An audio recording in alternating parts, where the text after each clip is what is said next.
Okay, this is a video on setting up a 2D Aspire job sheet. So here we go. We are in Aspire. This is your startup. Click on Create a New File. Single-sided for 2D. This will be for 3D on a double-sided operation, and then rotary operation is here. So make sure you've got single-sided selected. This is written for a 120x and a 60y. For a full sheet of plywood, we would want 96x and 48y.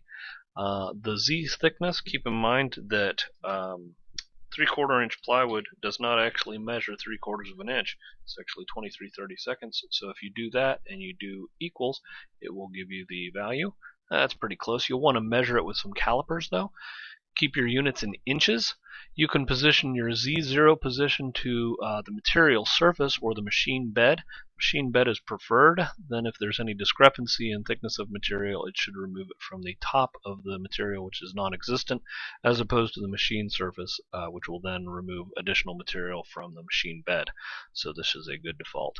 The XY datum position, this is way off here in a negative X and negative Y. This is the X plane. This is the Y.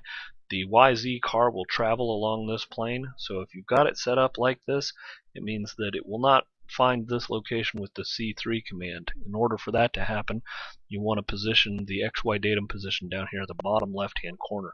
This is a positive X and positive Y plane. So if you imagine sitting in the room, you're right here at the computer, and this is where the router or spindle will want to position.